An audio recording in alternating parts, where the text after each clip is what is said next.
Hello, my name's Rhys Darby. I play Guy Mann in Mulder and Scully Meet the Weremonster. Well, it was an audition like any other, although I say that, and it's not like I get all that many auditions. So when something big comes along, like suddenly the X-Files out of nowhere, seemingly, because it certainly wasn't on air at the time, and I remember going, oh, this show's back? And then my agent said, yes, and there's a certain amount of secrecy involved.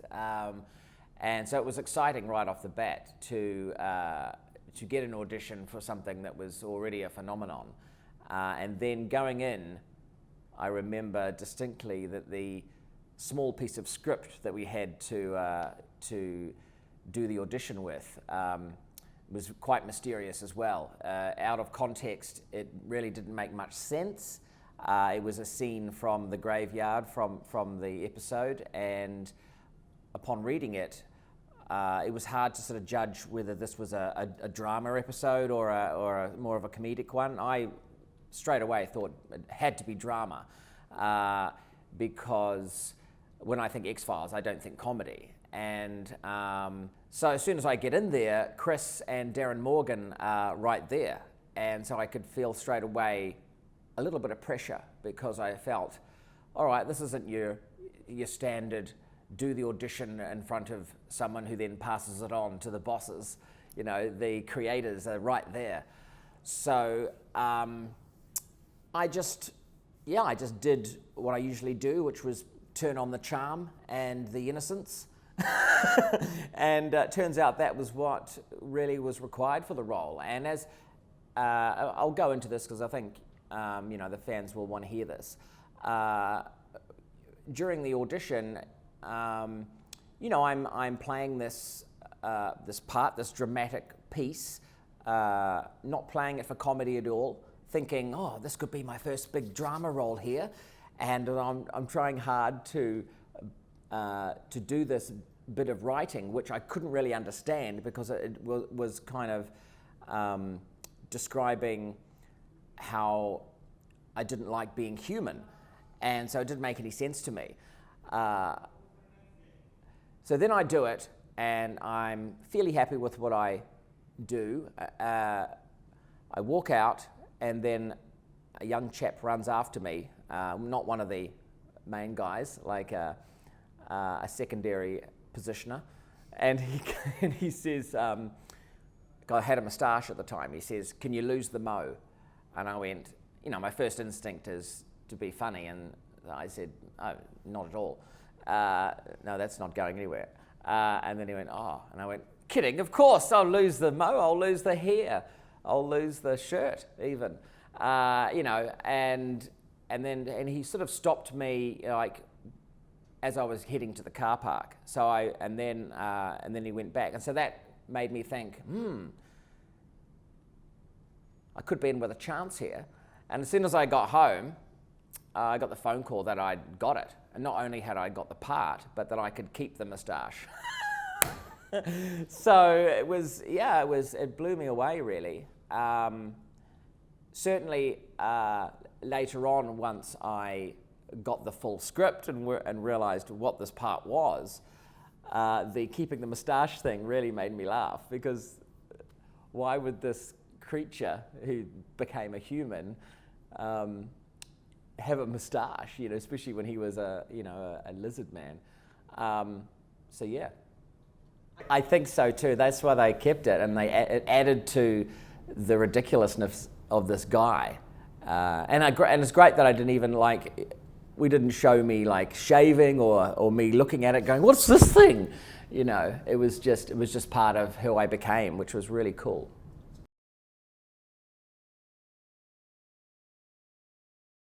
I was actually in the army during the original air dates of this show, so I missed most of the first few seasons. In the 90s, I was a soldier, which is something people don't believe, but a New Zealand soldier, so not seeing a lot of action, but certainly for 5 years I was busy in my late teens and my early 20s. And so when I left and went to university straight after that, then I started to hear about the show, get into it. And I'm a massive fan of the paranormal, always have been. So yeah, I fell in love with it, of course. And funnily enough, in my later years, I'd gone back and had started watching it again because it was readily available on the old Netflix. Back in the late 90s, you know, if you missed it back then. So yeah, so I was getting back into it because I do love all things weird. I mean, anyone who knows me knows that. And so this was also very weird that this happened to me, because not only was the role perfect for me, being part of this phenomenon was perfect for me. And so I felt like the stars were aligning, and the universe was saying, well, we need to have Rhys Darby as part of the X-Files. It just makes total sense. So thank you.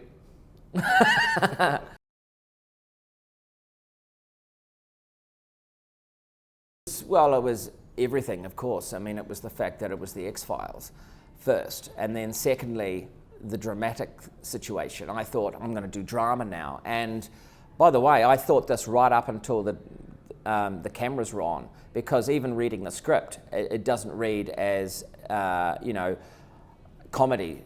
It's the elements of the script.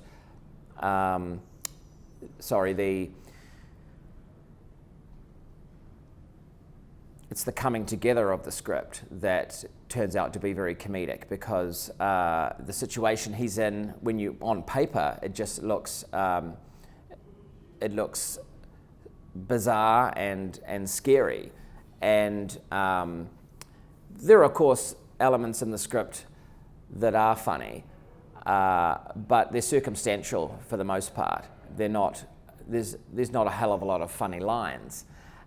So when I got onto the set, and it was the graveyard scene, so I'm there with David, and yeah, I'm pretty nervous because I'm feeling like this is, and it's a really big monologue, this piece. A lot of it is a monologue in the graveyard of this, I was going to say young guy, but you know, I'll stick with it, this young guy who is not happy with not only his life, but being human. And so he's really sort of drawing it all out and pulling the heartstrings on Mulder, telling him that he wants to end it, and he wants Mulder to end it.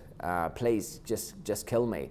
And so, you know, this is sort of dramatic stuff. So I'm doing it, and Darren's like, okay, yep, have more fun with it, you know, be more you. And so really it was the essence of me that they really wanted, Darren particularly, because I guess I have a certain amount of innocence about me, but also that there must be a quality to me that he saw that feels like I am a new it sounds weird to say it, that I am a new human.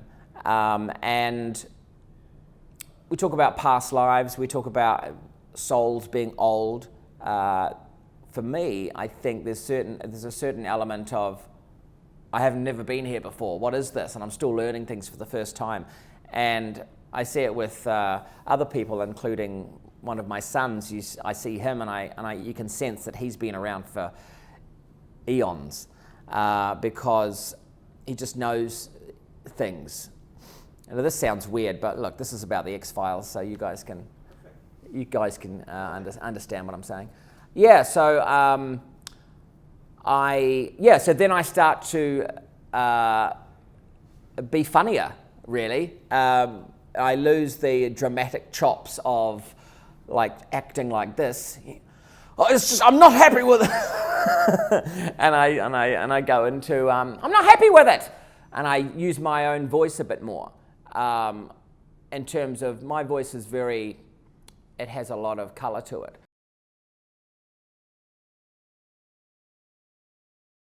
Well, knowing how loved he is in this program, I felt like I'd hit the jackpot. having him write the episode and then also direct it, because he was controlling exactly the feel of it, which was perfect for me, because as a newcomer coming into this world, I really needed guidance, and luckily he was obviously already a fan of my work and let me be me. And I think that was the key, because if he hadn't have known me necessarily, or might have known some of the things I'd done but didn't know what I was capable of, then he may have, any other director may have guided me differently and sort of got me to do things that may have looked a bit off for the sort of personality or the sort of essence that I come through with. So yeah, he was a real helping hand, and also we saw eye to eye on who this character was straight after I got over the fact that he was, I didn't need to be too serious. I didn't need to be too, because in my head initially, this, especially with this creature that wanted to end his life, that he would be very dramatic, because for me that's a big thing. If you want to kill yourself, that's pretty much the top range of emotion for someone to kind of deal with that. But when I took it down a few notches after he said, just he didn't say be silly, but just be more you. Don't worry about, you're not really going to kill yourself. So how would you act? And once I took that down a few, it became funnier. And then once I also saw the set as well, there were so many great things that came into this episode that made it so culty. It was really, I really felt comfortable. And you could really sense what was going on in Darren's head with the whole episode. And it seems so simple now to think of doing the reversal on the were, the were monster situation, but I don't think it's ever been done before. If it has, I'd never heard of it, and it just made total sense to. And it was written so well that you didn't know it was going to head that way, and it was a lot of fun to do. And to think how obvious it is that why should the monster be the monster? Why can't the human turn of the monster be the monster? Was it?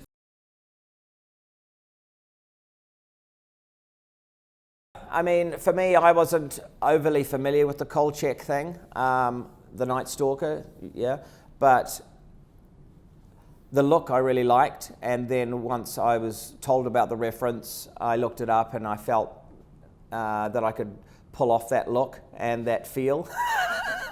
That was a cool element for sure, and I knew from that point that fans would be checking in on that too, and it just added another layer to my character. Yeah.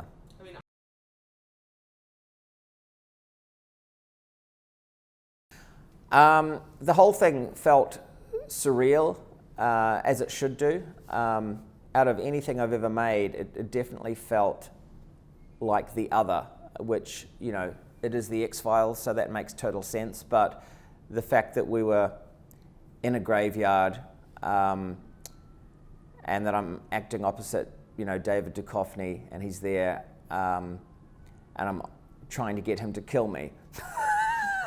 With a smashed bottle, which I did actually cut myself with. It's weird, and this is another sort of a fan thing, but I cut myself, and it was a stunt bottle. These ones that are made of crystal or whatever they're made of. I don't think it's crystal, but it's not like proper glass. And I smashed it on the tombstone. And then I cut myself on my hand here, and I've got a little scar. But when the initial scar, I got was shaped as an X, which was so weird. So that's just a little weird thing. But also, so there's that. There's working with David, who was at the time reading a book called Humanoids. There's these elements of the fact that, you know, I'm obviously into the paranormal, so I'm feeling like this is a bit of a dream. And I even felt like I got a weird thing in the hotel. Like I felt one night I woke up and I had this weird ringing in my head, and I felt like I had been attacked by a sonic beam. My head was not right. I couldn't get to the window quick enough to get some fresh air. The window wouldn't open, and then I panicked and called the reception, as you do, and I said, "Something's wrong." And she said, "Do you need more towels?" And in hindsight, I should have just called my wife, but I don't know why I called the lady at reception in the lobby. And I said, "No, something. I don't feel right." And then she said, "Look, just go back to bed. You'll be fine." So I did. And then the next day, I spoke to a doctor, and he said, "I think it was just a panic attack." I said, "So it wasn't a sonic, you know, something from the government?" And the guy said, "Possibly, but I'm thinking more panicky. I think you're just worried about the show." So yeah, that is. I couldn't hold it anymore. There's a few, and the other thing, the other great thing, the other crazy thing in this, if this thing wasn't to get any better, if it could possibly not get any better. I then had the scene with Scully, with Gillian, the sexual scene, which, you know, I knew fans would be infuriated with, but also very excited about, that I just came out of nowhere and I got to sort of, you know, get rather close to Scully, who I don't think many other characters have ever done. And although, you know, it didn't really happen, it still happened. You know what I mean? So it was just ridiculous, the amount of cool stuff that happened in this episode. And being a fan of monsters, the fact that that's who I was, and I did the reversal and had to, I don't know where I'm going with that sentence, but yeah. The only other thing I'll say was that, you know, both David and Gillian were fans of my Conchords work, so that was cool. So I didn't go in, sometimes I go into something and people have no idea who I am, and they think, "What's this guy doing here? Why is he talking like that?" But it was nice to know that they knew who I was. And so when I did the scenes with David, which I thought were initially going to be very dramatic, he was kind enough to sort of have a good laugh with me and made me relax. You know, I haven't done a lot of, I haven't done really any dramatic acting, although I would say I've done a couple of sitcoms which I would put in the realm of being dramas, or dramedies, but to do some dramatic stuff and have someone there that that has a great sense of humor, which David has, really helps, because when you're going to try and get someone to kill yourself with a bottle, Duchovny's a good choice, because he won't do it. He'll talk you around. It's always worth living. Yeah, there's a lot of pressure as it is to sort of come into something, being a day player or a guest role, and I mean, that wasn't the case with this, because this, you know, I felt like, you know, this was my episode, and I was it was all about my character, so that was cool. And also I felt like the story was so weird, and that I was this, you know, I really felt like I embodied Guy Mann from the beginning, because I felt like no one else could really play him. It had to be me. And once I got that in my head, then I was okay to be there. I wasn't. I didn't win a lottery. Sometimes as an actor, you feel like you shouldn't be there, or you've won some sort of ticket, or you've scored some sort of ticket off someone else that should be there. It's just an actor's thing where you feel like, I'm not worthy of this part. But if you get over that hump, then I think you can nail it. You have to be able to own it. And luckily the parts I play are generally weird, or from another world, or certainly from another land. And so I fit in. Yeah.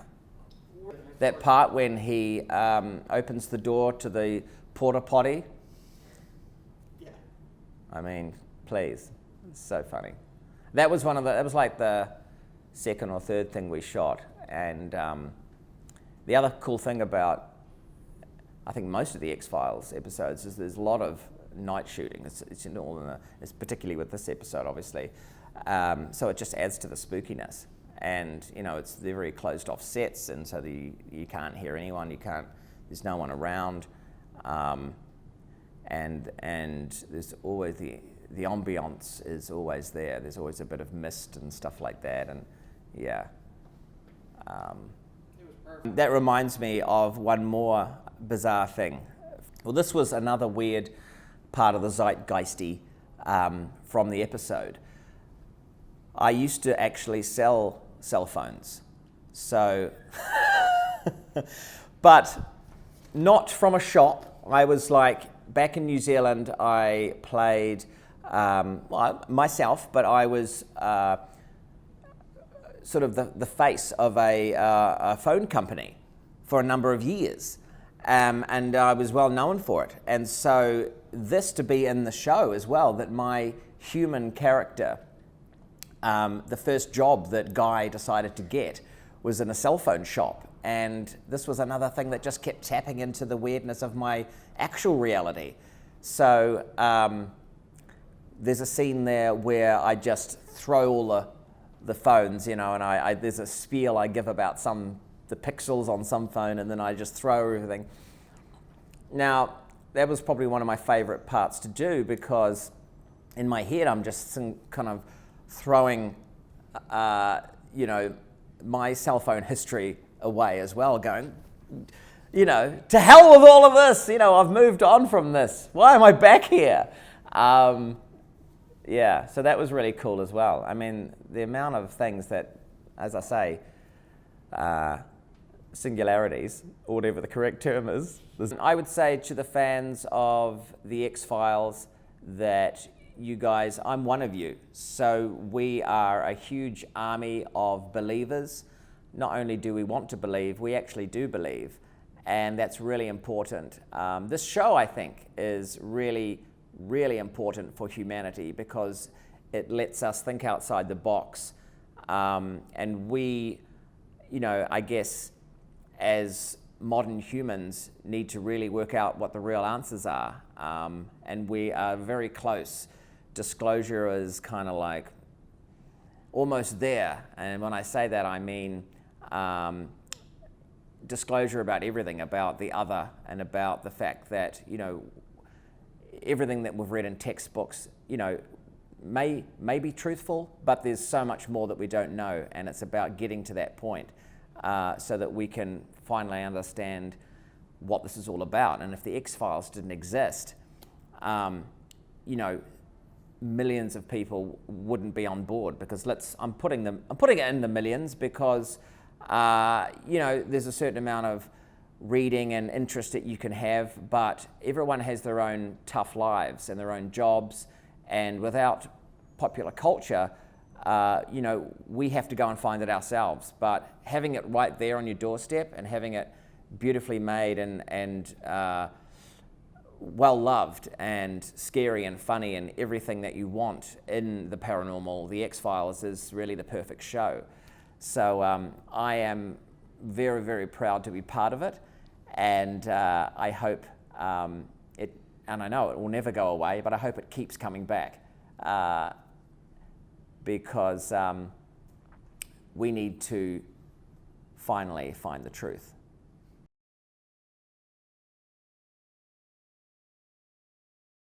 I normally ad-lib a lot, and that's one of the other things that I had to come to terms with in this role, because there wasn't really any room for ad-libbing. A, because Darren's writing was so amazing, and B, because with his writing, pretty much everything that was on the page had to be said. So because it came into the storyline and it made sense for the plot. So yeah, there wasn't a lot of room for me to go off script. But in saying that, within the words in the graveyard, there was certainly the odd bit. But in general, no, not really, not much in this one, which is odd for me.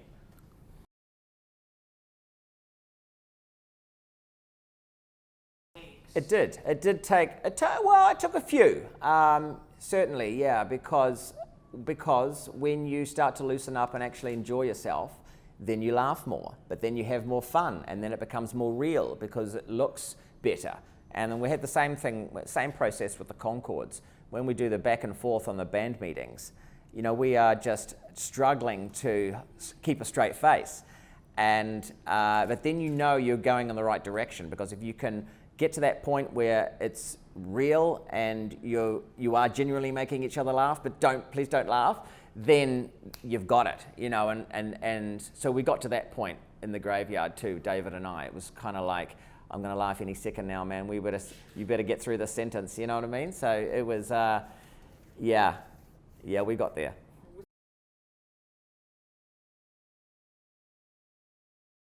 Yeah, the dog was very cute.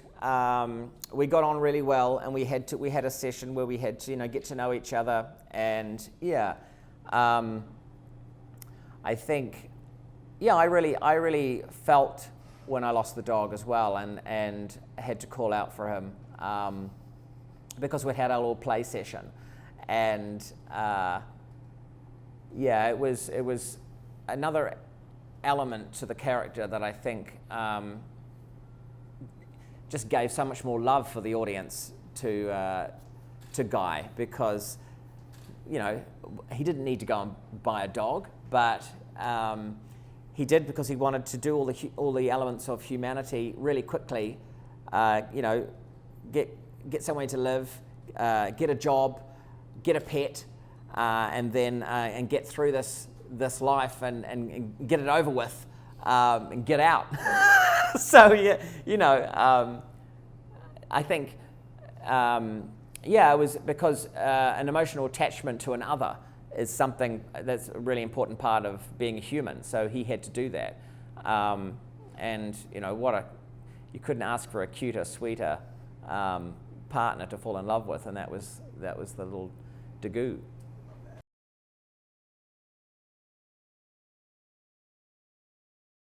Yeah, I think you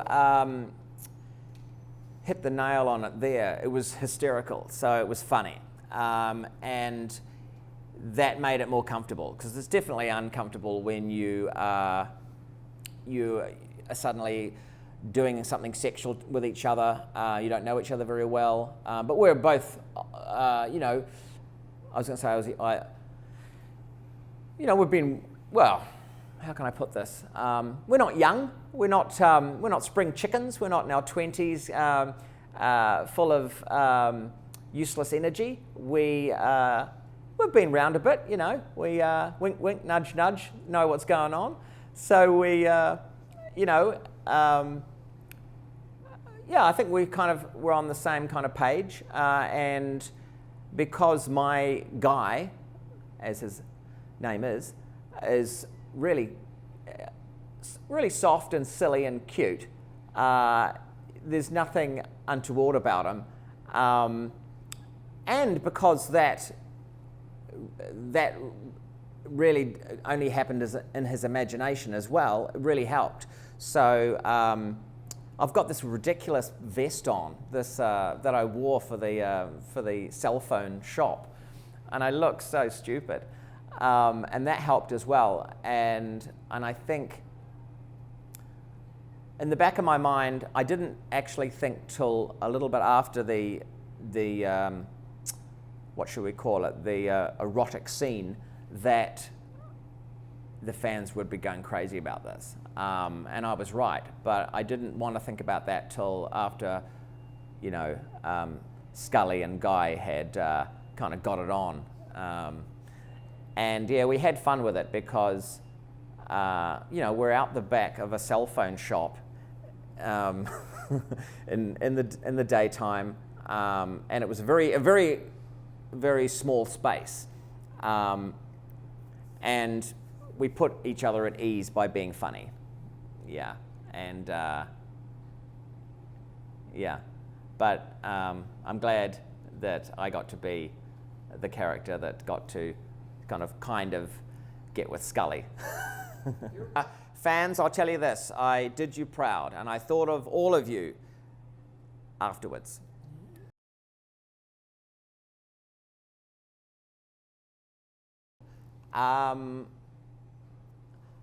Yeah, I think, you know what, I think it was at the end when I run back into the forest, because there was a moment there where I do this handshake with Mulder, and it's this moment, and we're looking at each other's eyes, and he knows who I am, what I am, and that he's always believed, and so this is a really big moment for him, and then I skip off into the into the forest, you know, as my true self, and that felt really cool, because I've always felt like the other, and this is something that I wanted to bring into the interview a bit earlier too, was that another embodiment of this character that makes sense to me is that there's a lot of people out there that do feel like they shouldn't be here, or they were a mistake. So for me, even being alive feels like I've hit the jackpot. I shouldn't really be here. And so when I ran off into the forest, I felt like I was going back to where I should be. And I shouldn't be human. I shouldn't be part of this world. And I think that kind of feeling of the other is shared by a lot of people on this planet. And so I kind of felt like as I was doing that, it was a nod to all of them, of which I'm kind of one of those people.